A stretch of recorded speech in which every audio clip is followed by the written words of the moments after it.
श्री सद्गुरु महाराज की जय। श्री सद्गुरु महाराज की जय। सत्संग योग भाग एक, अध्याय 4। मोक्ष के द्वार पर 4 द्वारपाल रहते हैं: शम, विचार, संतोष और साधु संग। सद्गुरु की दया के बिना विषय त्याग दुर्लभ है, तत्व दर्शन दुर्लभ है और सहजावस्था दुर्लभ।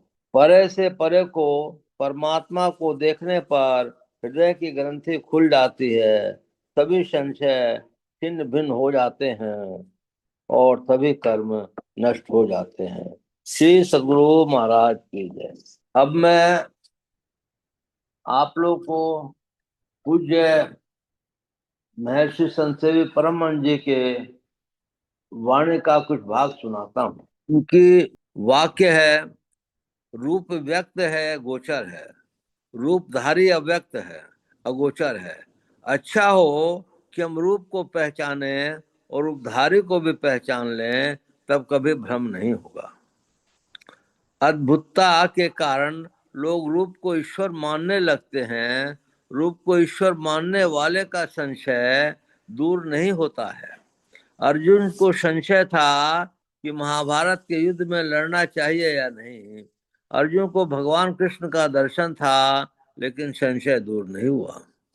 कितने को सगुण का दर्शन हुआ, किंतु दर्शन होने पर जब उन देवों ने कहा यह करो और वह करो, तब जानना चाहिए कि यदि रूप दर्शन से ही काम समाप्त हो जाता, तब फिर और काम करने की आज्ञा श्री राम या कृष्ण क्यों देते। उत्पादक शक्ति, पालक शक्ति और विनाशक शक्ति, यही तीनों गुण हैं। इन तीनों गुणों का संग सदा रहता है। इन 3 गुणों में जो बनता है, इन 3 गुणों को जो धारण करता है, वह सगुण है। संपूर्ण जल कभी हिम या उपल नहीं होता, उसी तरह संपूर्ण अगुण अखंड अलख अज कभी सगुण नहीं हो सकता।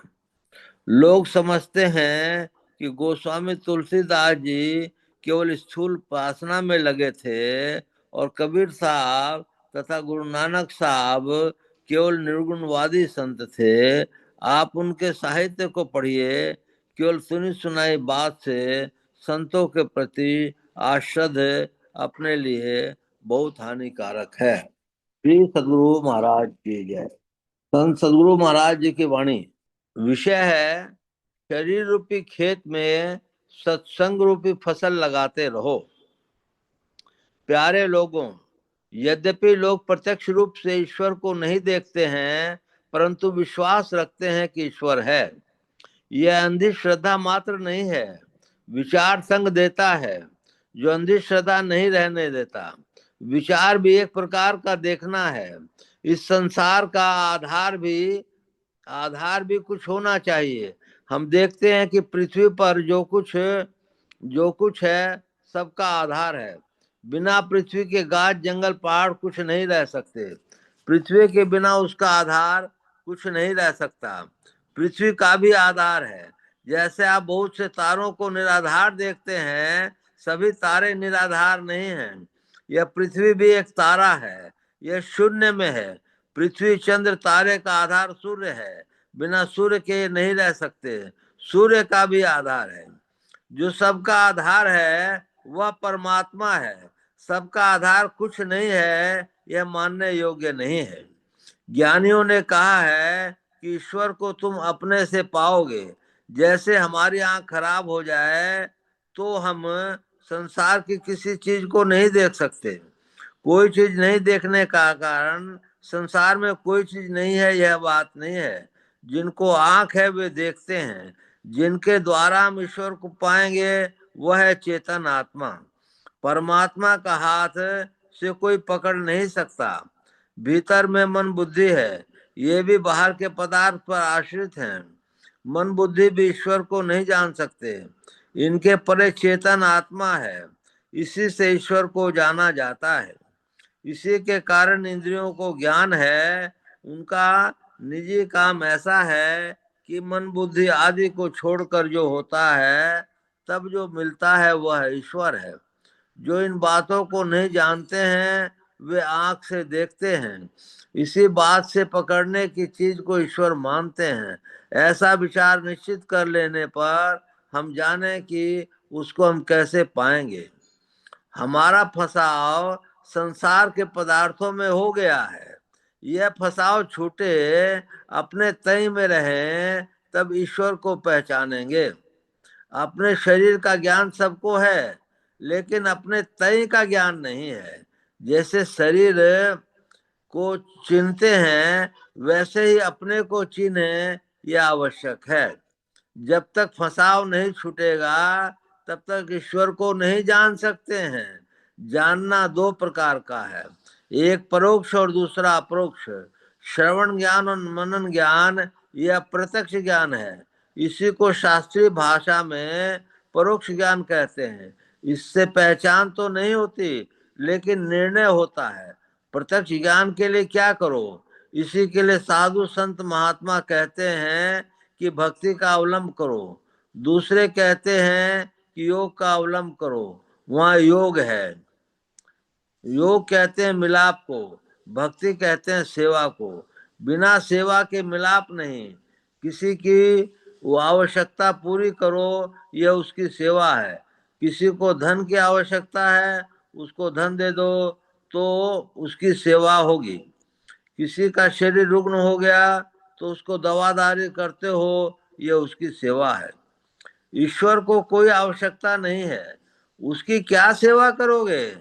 लोग गंगा सेवन करने जाते हैं, गंगा को फूल चढ़ाते हैं, यह गंगा की सेवा है। पानी पीते हैं, टहलते हैं, अपने घर में गंगा तक आते हैं, यह गंगा सेवा है। इसी तरह जिधर जिधर चलकर ईश्वर मिलेंगे, उधर चलना ईश्वर की भक्ति है। गंगा जी का जल पाते हैं, वायु पाते हैं, इससे प्रत्यक्ष लाभ होता है। इसी तरह जो ईश्वर की ओर चलते हैं, वे प्रत्यक्ष लाभ पाते हैं। औषधि खाते हैं तो औषधि सेवन है। ईश्वर संबंधी जो अनुभूति होती है, वो ईश्वर भक्ति का सूक्ष्म बात है। जिधर वे मिले उधर चलो। बाहर में इंद्रियों के साथ रहोगे। ईश्वर का ज्ञान इंद्रियों के ज्ञान से रहने से नहीं होता। अंदर चलिए, इंद्रियों से छूटना होगा। आप अंदर में चलकर मन बुद्धि से बढ़कर अपने ज्ञान में आ जाओगे, तब ईश्वर का ज्ञान होगा। जैसे जैसे अंदर में चलेंगे, वैसे वैसे अनुमति होती जाएगी और आपको शांति मिलती जाएगी। इसी बात को ब्रह्म पीयूष कहते हैं। ब्रह्म पीयूष बाहर की वस्तु नहीं है, अंदर की है। जो कोई अपने को ब्रह्म पीयूष से अंतर्मुख कर पाता है, उसी को ब्रह्म पीयूष मिलता है। यह अंतर्मुख चलना ईश्वर की भक्ति है। इसी को योग कहते हैं। इस योग में बताया गया है कि बाईं और दाईं धार, इड़ा पिंगला, इन दोनों के बीच में रहो, तो चलते चलते चले जाओगे। यह शरीर खाने और मलमूत्र त्याग तथा भोग विलास के लिए नहीं है। इस शरीर को तुम ठाकुर बाड़ी और शिवालय बना सकते हो, और विलास में भी। विलासी जीवन बंधन का जीवन होगा, और शिवालय तथा ठाकुर बाड़ी बनाने से ईश्वर की ओर जाओगे। इसका यत्न गुरु से जानो। घर गृहस्थी में रहकर भी कर सकते हो, और घर गृहस्थी के छोड़कर भी। घर गृहस्थी छोड़कर रहने का अपेक्षा घर गृहस्थी में रहकर भजन करना अच्छा है। घर द्वार छोड़ने से खाने की चिंता होगी, कहाँ जाओगे? घर घर घूमोगे, खाने के लिए कष्ट होगा। संन्यास से भी गृहस्थी में ही भी दोनों तरहों से भजन करो। भजन तुरंत ही समाप्त नहीं हो जाता। विद्या थोड़ा थोड़ा पढ़ते पढ़ते विद्वान होते हैं। विद्या का आरंभ करो और उसको छोड़ दो तो भूल जाओगे, गोया नष्ट हो जाएगी। लेकिन योग के बीज का नाश नहीं होता। थोड़ा भी करोगे, भूल जाओगे, तब भी वह नष्ट नहीं होगा। योग कोई भयावह चीज नहीं है। लोग कहते हैं राम राम भजो हो गया, यह जप योग है। यह भी ठीक है, यह आरंभ की बात है। यह करने की मनाही कोई नहीं करता। इससे आगे भी जानिए और कीजिए। ईश्वर का ज्ञान इंद्रियों में रखना भ्रम है। ईश्वर का ज्ञान इंद्रियों से परे है। ईश्वर स्वरूप का निर्णय होने पर भी ईश्वर के परोक्ष ज्ञान का आरंभ हो जाता है। लोग मोटी मोटी बातों में उलझे हुए हैं। जहाँ मोटी मोटी बात से काम चलता है चलाओ, लेकिन ईश्वर को पाने के लिए मोटी मोटी बात से काम नहीं चल सकता है। इसके लिए मन का संकल्प विकल्प छुटाना होगा। संकल्प विकल्प छुटा हुआ मन पवित्र होता है। संकल्प विकल्प छूटे हुए मन से राग द्वेष नहीं होता है। संकल्प विकल्प वाला मन राग द्वेष उत्पन्न करता है। लोग ईश्वर स्वरूप को जाने, मार्ग को जाने, अवलंब को जाने और साधना करके दर्शन करें। इससे अंतर साधना में प्रेरणा मिलेगी। जैसे खेत को जोत कर फसल बोते हैं और जब तक फसल न कटे देख रेख भी करते हैं, इसी तरह शरीर रूपी खेत में सत्संग रूपी फसल लगाते रहें। ऐसा करना चाहिए। सत्संग नहीं छोड़ना चाहिए। सत्संग और ध्यान करते रहो, कभी न कभी अपरोक्ष ज्ञान भी होगा। श्री सद्गुरु महाराज की जय। बोलिए प्रेम से श्री सद्गुरु महाराज की जय। मंगल मूर्ति सतगुरु मिलवे सर्वाधार। मंगल में मंगल करण विनमो बारंबार। धन्य धन्य सदगुरु सुखद महिमा कही न जाय। जो कछु कहूँ तुमरी कृपा मोते कछु न बसाय। पुनश्च सब धरती कागज करूं लेखन सब बन राय। सात समुद्र की मसी करूं गुरु गुण लिखा न जाय। बोलिए प्रेम से श्री सद्गुरु महाराज की जय। अव्यक्त रूप से विराजमान संत सद्गुरु महाराज के श्री चरणों में कोटि कोटि नमन, कोटि कोटि नमन। अव्यक्त रूप से विराजमान संत सद्गुरु महर्षि संत सेवी परमहंस जी महाराज के श्री चरणों में कोटि कोटि नमन, कोटि कोटि नमन। मंचासीन पूज्य बाबा के श्री चरणों में कोटि कोटि नमन, कोटि कोटि नमन। उपस्थित अत्यंत ही भाग्यशाली सदात्माओं, आप सबको शत शत नमन, सहस्त्र सहस्त्र नमन, लख लख नमन। श्री सद्गुरु महाराज की जय। आज आप लोगों ने सत्संग योग का पाठ सुना। इसके बाद हुजूर महाराज गुरु महाराज का पाठ सुना। इसके बाद बड़े गुरु महाराज का पाठ भी सुना। बहुत ही उत्तम हुआ। सत्संग योग में आया कि सम विचार संतोष और साधु संग, ये जैसे जो है इनके बिना ये मोक्ष के चार द्वारपाल हैं। फिर उसमें पढ़ा कि गुरु की दया के बिना मने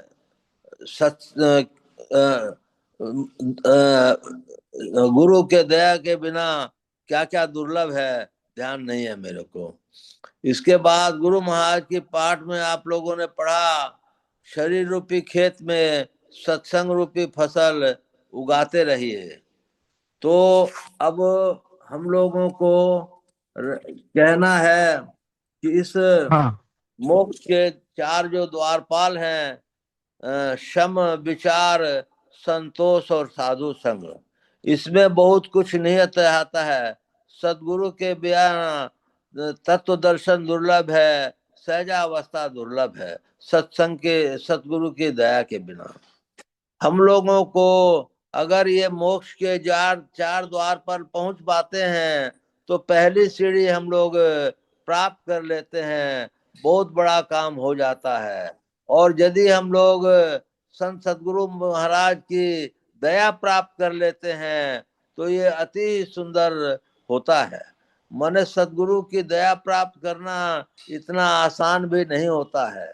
आप लोगों ने प्रत्यक्ष देखा होगा, प्रत्यक्ष विचारा होगा कि 1942 या 44 से लेकर सदगुरु महाराज की मने सेवा में संत सदगुरु महर्षि संत सेवी परमहंस जी महाराज रहे। और 1985 तक उनकी सेवा में अटूट धारा से बहते रहे, तब उनको जो है उतना सब ज्ञान मिला कि वो संत कहलाए। इसी तरह से इतनी सेवा करने से हम लोग भी उस स्थिति को जा सकते हैं। आज मैं आप लोगों को एक नाभाजी भगत की कहानी सुनाऊंगा, जो पूज्य बाबा शिव नारायण बाबा ने हम लोगों को सुनाई थी। नाभाजी भगत और संत तुलसी साहब उस समय सगुनिया भक्त माने जाते थे। उनको न्योता देने के लिए नाभाजी आए। उन्होंने कहा कि ठीक है, मैं आऊंगा। फिर उनके जाने के बाद उनके मन में विचार आया कि ठीक है, मैं आधा पौने घंटे बाद जाऊंगा तो जाना भी हो जाएगा, और जो है हमारे दूसरे जातियों के साथ बैठना भी नहीं होगा। अब आधे पौने घंटे के बाद आए, तब उन्होंने पत्तल चला दी थी। पत्तल चला दी थी तो जब ये पहुंचे तो पत्तल खत्म हो गई थी। तो नाभाजी ने कहा कि देखिए, पत्तल तो खत्म हो गई है। तो इनके संस्कार जो हैं पहले ही से थे।